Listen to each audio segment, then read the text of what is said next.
It started with the sound of rain against the kitchen window, that slow, steady rhythm Seattle was famous for. Daniel Miller sat at the small oak table, a steaming mug of coffee in his hands, and watched the droplets slide down the glass like tiny, competing runners. His wife, Emily, moved quietly around the kitchen, her face pale in the blue morning light. He used to love watching her. The way she hummed when she cooked, the way her hair fell across her cheek when she laughed. But lately, it was as if she'd turned down the volume on their life together. No humming. No laughter. Just silence. Even the rain seemed louder than her presence now. "Emily," he said finally, voice soft but uncertain, "you're quiet again." She looked up from her phone, startled, like she'd forgotten he was there. "Oh. Sorry. I didn't sleep well," she said, forcing a faint smile. Daniel studied her, the way her thumb lingered over her phone, how she turned it face down on the counter, as if afraid he might see something. A shadow passed through him. Something was off. He didn't know when it had started, maybe a month ago. Maybe longer. But now, every conversation felt scripted. Every kiss, an echo. He reached for her hand, but she was already walking away, mumbling something about being late for work. "Again?" he asked. "You've been staying late a lot lately." She froze for a second, barely noticeable, but Daniel saw it. "Yeah, there's a new project," she said quickly, slipping her coat on. "You know how it is." He nodded, pretending to believe it. Pretending not to notice that she'd started wearing perfume again. The kind she used to wear years ago, before life got busy, before routine swallowed passion. The front door closed behind her with a soft click. Daniel sat there in silence for a long moment, listening to the rain fill the house with static. Daniel was a software engineer, quiet, analytical, the kind of man who noticed small details most people missed. He worked from home now, a decision he'd made last year after his company downsized. At first, he thought it would be good, more time with Emily, more connection. But instead, it only made him see how disconnected they'd become. Every day followed the same rhythm. Emily left at 8, Daniel coded until 5, then cooked dinner while she texted on her phone, half smiling at something unseen. He started noticing patterns.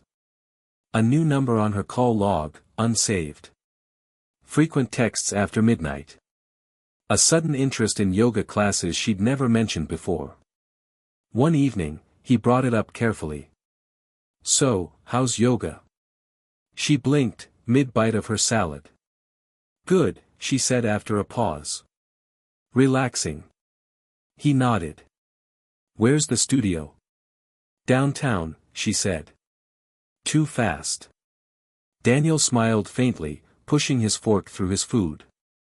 "Downtown's big," he said quietly. She didn't answer. That night, she showered longer than usual. When she came out, he caught the scent of cologne, not hers, not his. Something unfamiliar, masculine. He said nothing. But inside, something began to twist, slowly, painfully. The next week, Daniel decided to work late, or at least pretend to. When Emily left for yoga, he waited 15 minutes, then grabbed his jacket and car keys. Rain had begun to fall again, thick and relentless. He followed her silver Honda Civic through the wet streets of Seattle, headlights glimmering off puddles. She didn't head downtown. Instead, she turned into a quiet residential neighborhood near Green Lake, a place Daniel had never seen her go before. She parked in front of a small, dark house with a porch light glowing faintly. He watched as a man stepped out, tall, dressed casually, smiling in that way that made Daniel's stomach turn.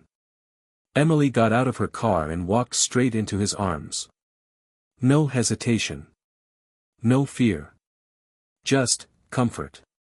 Daniel sat frozen in his car, the rain pounding on the windshield, blurring everything. He felt his breath catch, shallow, sharp. His chest ached, not from shock, but from confirmation. She wasn't lost. She was gone. When she returned home that night, her hair was damp, her tone casual. "Long class," she said. "Good workout." Daniel only nodded, his hands gripping his mug so tightly he thought it might crack. He wanted to scream. Confront her. Break something. But instead, he just said softly, "Glad you enjoyed it." The following days passed in cruel, deliberate normalcy. Emily smiled more now, lighter, freer, as if the guilt had faded or never existed. Daniel kept pretending. He cooked her breakfast. He kissed her forehead. He even fixed her car's headlights when she mentioned they were dimming. But inside, he was unraveling, a quiet storm hidden behind polite smiles. At night, he'd lie awake, staring at the ceiling, hearing her breathing beside him. Sometimes, she whispered in her sleep, fragments of words, a name maybe. Mark. That was the first time he heard it. Mark. He looked through her phone one night while she showered. Messages deleted. Photos gone. But the number, that unsaved number, was still there. And now it had a name attached. Mark Harris. He searched him on Facebook. The face that appeared made his stomach churn, the same man from Green Lake. Divorced. Works at a design firm downtown. Smiling in every picture. He closed the laptop and went to the mirror, staring at his reflection. What he saw wasn't anger. It was emptiness. It happened on a Friday night. Rain again, it always rained. Emily was on the couch, scrolling through her phone. Daniel stood by the window, watching lightning flash in the distance. He turned slowly. Who's Mark? Her body went rigid. The phone slipped slightly from her hand. What? Mark Harris, he said evenly. You've been seeing him. Her lips parted, but no words came. Then, a sigh. A long, trembling exhale. Daniel, please. How long? His voice cracked now, sharp, breaking through months of restraint. How long have you been lying to me? She covered her face, whispering, I didn't mean for it to happen. He laughed, a sound that didn't even feel like his own. You didn't mean to sleep with another man? To look me in the eyes every morning and lie? Tears spilled down her cheeks. It wasn't like that. Then what was it, Emily? Tell me what it was.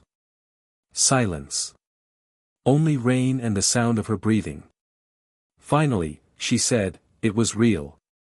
Those 3 words hit him harder than any slap could. He turned away, numb.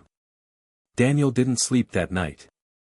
While Emily cried in the other room, he sat at his computer, eyes burning, fingers trembling.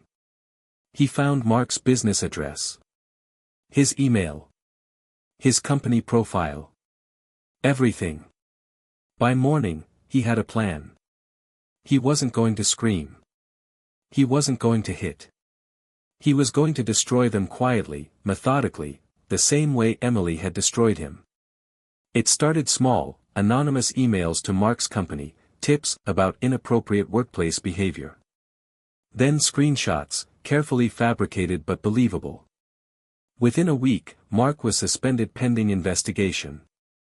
Emily noticed the change, her texts grew shorter, more anxious. She looked tired, haunted. Daniel just smiled. Everything okay? She nodded weakly. Yeah, just work stuff. He kissed her cheek and whispered, you'll be fine. By the 3rd week, Mark's reputation was ruined. Rumors spread, clients backed out, and his firm cut ties completely. Emily broke down the night she found out. They fired him, she sobbed. Someone sent things to his boss, things that weren't true. Daniel watched her crumble on the couch, the same spot where she'd laughed at his trust months ago. He said nothing. Just held her while she cried. But inside, he felt cold satisfaction. For the first time in months, the house felt balanced again. A month later, Emily found out. Daniel had forgotten to log out of the fake email account he'd created. She found it, the drafts, the attachments, the timing. She confronted him with trembling hands. "You ruined his life, Daniel." He looked up from his laptop calmly. "He ruined mine first." "That's not justice," she cried. "That's cruelty." He stood, eyes burning now. "No, Emily, what you did was cruelty. I gave you my life, my love, and you threw it away for someone else's attention." She stepped back, shaking. "I don't even recognize you anymore." He smiled faintly. "Neither do I." 2 weeks later, she moved out. No fight. No drama. Just silence, that same silence that had started it all. They met one last time in a lawyer's office downtown.